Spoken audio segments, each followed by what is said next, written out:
Divina Misericórdia, meditação do Diário Santa Faustina, número 71. Quando fui enviado à casa de Plock, a fim de me restabelecer, tinha a felicidade de ser eu a enfeitar a capela com flores. Era em Biala. A irmã Tecla nem sempre tinha tempo, e por isso muitas vezes eu mesma enfeitava a capela. Certo dia, colhi as mais belas rosas para enfeitar o quarto de certa pessoa. Quando me aproximava do pórtico, vi Jesus ali parado. Ele me perguntou com brandura: Minha filha, para quem estás levando essas flores? O silêncio foi a minha resposta ao Senhor, pois naquele momento percebi que tinha uma ligação muito sutil com aquela pessoa, e de que antes não me apercebera. Logo Jesus desapareceu. Imediatamente joguei as flores no chão e fui diante do Santíssimo Sacramento, com o coração repleto de gratidão por essa graça do conhecimento de mim mesma. Ó Sol divino, na luz dos vossos raios, a alma percebe as pequenas partículas de poeira que vos desagradam. Palavra, perdoe, quase que eu ia falar o Evangelho. É porque eu gravei há pouco tempo o Evangelho aqui e aí ficou na cabeça. Perdoe, meus irmãos. Salve Maria, meus irmãos e minhas irmãs. Esse belíssimo relato aqui de Santa Faustina vai revelando aqui algo que é interessante, né? Que a nossa benevolência para com as pessoas não quer dizer que Jesus está condenando aqui quando ele pergunta a ela, que ela com toda alegria vai enfeitar, né, o quarto daquela pessoa que não diz aqui, eu fui olhar na nota aqui, no final do diário, perdoe, é o número 90 na nota, e não se sabe ao certo quem é. Aqui sugere que seja a madre ou um padre que era da região ali dessa cidade que é em Biala, que é um povoado, né?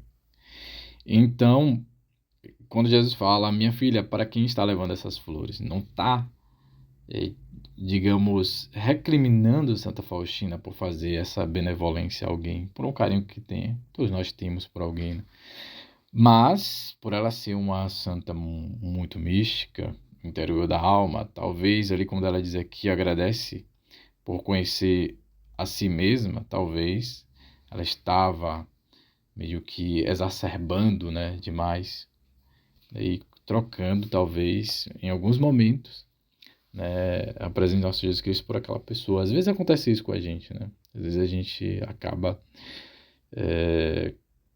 se iludindo muito com muitas coisas, né, com pessoas, e esquecemos de Deus, né? Muitos de nós fazemos, não por maldade, não por uma questão é, de idolatria ou que está trocando Deus para aquela pessoa. Mas às vezes, naquele momento ali, você está tão apegado, que você esquece que Deus é mais importante, né? Aí me lembra também Santa Gemma Galgani, quando ela começou a receber as visitas do santo São Gabriel Possete, se eu não me engano, eu conheço ele como São Gabriel da Virgem Maria das Dores, né? Que o nome dele é São Gabriel Possete, mas tem outro nome no meio. Não sei se é São Gabriel Maria Possete, eu não estou lembrado agora. E esse santo era muito querido por Santa Gemma Galgani. Santa Gemma Galgani gostava muito dele. E ela tinha também as visões dele, aparecia para ela. E ele é da ordem dos passionistas, né? A ordem que Santa Gemma Galgani também se tornou filha dos passionistas, né? Pós-morte, o pessoal honrou ela como sendo a filha da paixão. Ela não vivenciou a vida religiosa no convento com as irmãs passionistas, né? Que é de São Paulo da Cruz, da ordem de São Paulo da Cruz, dos padres passionistas, mas Santa Gemma Galgani foi prometida por nosso Jesus Cristo que iria honrar ela, a memória dela, fundando um convento dessa ordem na cidade de Lucca. E ela seria, né, como se fosse a priori, pós-morte, né, E quando Santa Gema Galgani estava no último momento de leito dela de morte, quando ela morreu, eles vestiram com o hábito, né? Por isso que Santa Gema aparece toda de preto, com o símbolo no peito aqui, né, da Ordem dos Passionistas.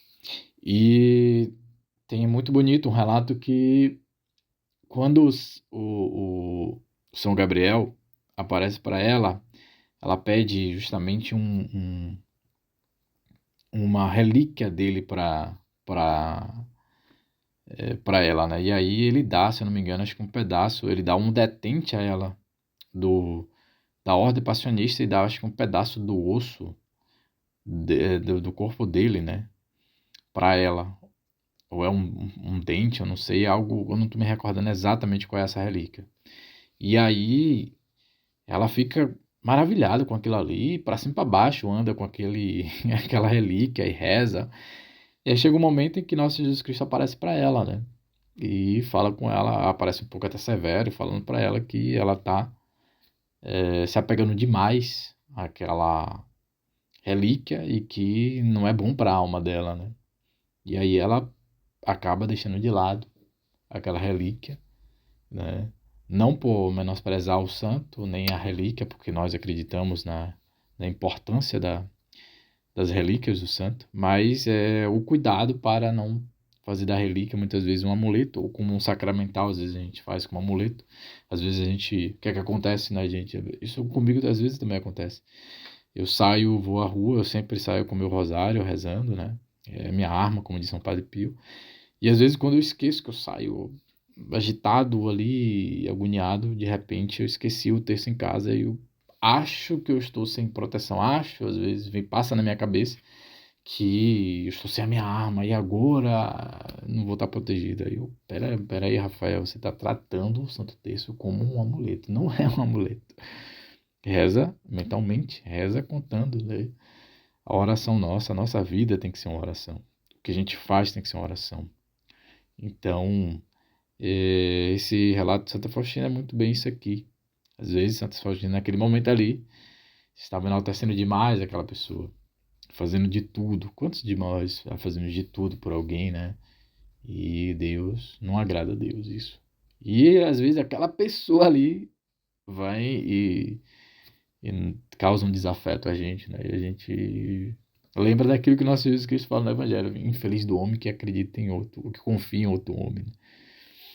É óbvio que Jesus não está falando para não ter a confiança nos irmãos, mas não é essa confiança, essa dedicação a ponto de achar que a nossa vida está na mão daquela pessoa, que eu devo fazer tudo por aquela pessoa. Não. Tem que fazer tudo por Deus, a nossa vida está na mão de Deus e é Ele que rege a nossa vida. É isso, meus irmãos, me estendi um pouco aqui, mas Deus abençoe, que a Virgem Maria, São José e Santa Faustina abençoe cada um de nós. Até mais.